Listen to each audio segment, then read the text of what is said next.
Happy Network TV Pop.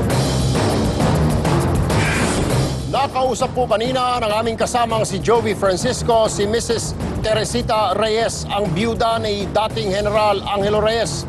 Mula sa Campo Aguinaldo, nag-uulat live si Joey Francisco. Joey. Erwin, unang araw pa lamang ng lamay ay meron na tayong pasabi o meron tayong arrangement para makausap nga si Mrs. Reyes o Teresita Reyes. Pero binibigyan natin sila ng space doon para nga makapag-grieve sila at asikasuhin yung lamay ng kanyang nasirang asawa. Pero ang promise niya sa atin noon, kapag na-interview natin siya, ay kakantahan niya ng Memories, yung paborito nilang kantang mag-asawa, ang kanyang nasirang asawa. At kanina nga ay nakausap namin itong si Miss Tessie, Miss Teresita, at nagkaroon siya ng pagkakataon na lalahanin ang mga magagandang bagay na pinagsaluhan nilang mag-asawa. At tinanong natin sila tungkol sa immediate plans ngayong wala na ang kanyang asawa. At sinabi niya wala naman pa siyang immediate plan, pero ang number one na priority niya ay to take care yung kanyang 5 anak at 6 na mga apo. At meron din sa mga nasabi sa atin tungkol sa mga kaaway nila o yung mga naninira sa kanila hanggang sa ngayon. May sit-down interview tayo kay Ginang Teresita Reyes, pero ang chance interview natin ngayong gabi ang masasabing mas interesting na nangyari, dahil dito ngang okasyon na to ay nakita natin ng ilan sa mga medyo nakakaintriga mga pangyayari. Kanina pa natin sa pinipilit na tumayo mula doon sa kanyang kinaupuan para nga magpalit ng damit dahil medyo marumi na ito, at magpahinga muna doon sa private area.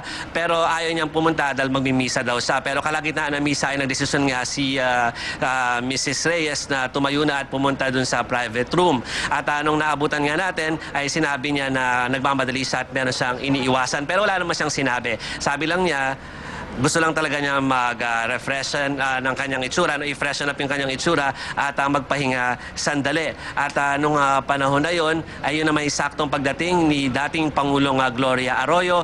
At ang interesting dyan, bago umalis si Mrs. Reyes, katabi niya si Dinky Soliman at nakausap din niya si Rex Robles. So bigyan lang namin kayo ng patikim ng ilan sa mga sinabi sa atin ni Mrs. Reyes.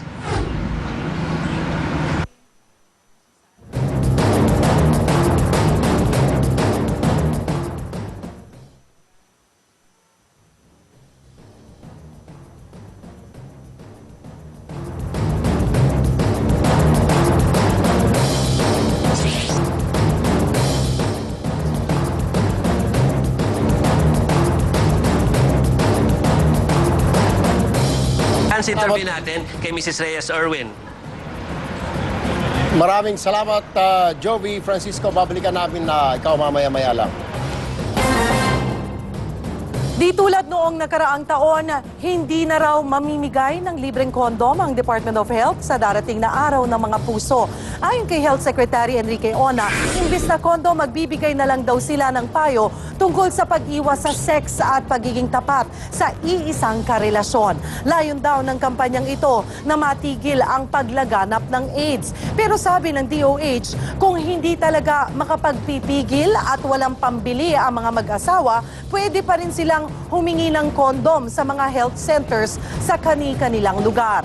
Kahit sinasabi ng CBCP na immoral ito, sabi ni Health Secretary Ona, hindi immoral. Magpamudmod ng kondom, depende raw ito sa intensyon ng nagbibigay at ng gumagamit.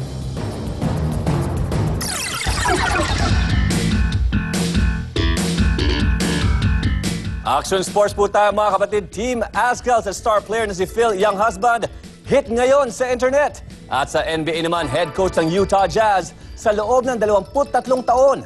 Tuloy nang nagretiro sa koponan. Ikwento mo, Eric Montas. Hindi lang sa football field, sikat ngayon ang Team Azkals. Pinaka-pinag-uusapang balita sa website ng Google Philippines ngayong linggo ang naging laban ng Azkals kontra Mongolian Blue Wolves noong February 9 sa Panaad, Bacolod. Ang star player naman ng grupo na si Phil Younghusband binansagan ng website na fastest rising newsmaker.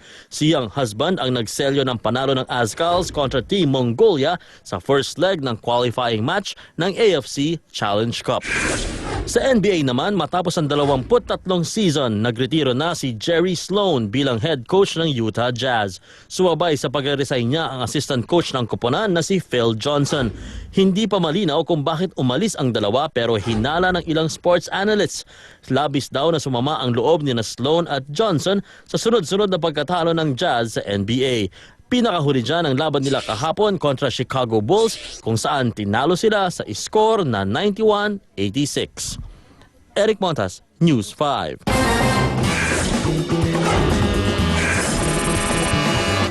Super Makata! Ako'y may laruan na biglang nawala. Kaya naman ako'y biglang natulala. Subalit naisip na walang himala, lalo't ito pala'y isa lamang bula. Sa Bubbles Festival, di ko'y nakala, dito'y makikita, bulang dambuhala. Idi ay kay Tom Nodi, lahat po'y nagmula. Sa ayaw maniwala, kayo ang bahala.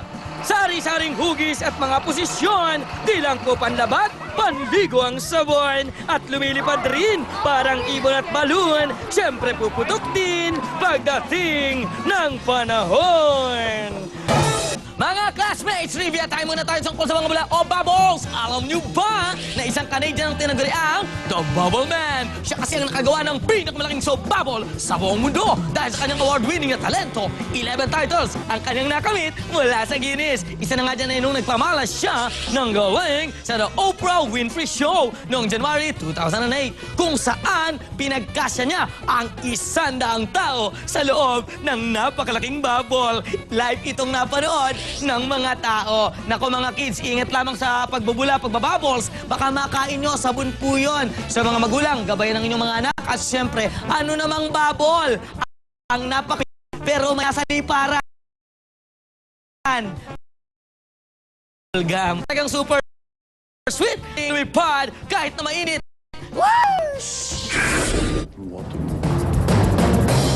Egyptian President Hosni Mubarak sa Setyembre pa raw bababa sa pwesto. Ikatlong batch ng mga OFW mula sa Egypt uuwi na ngayong Lunes.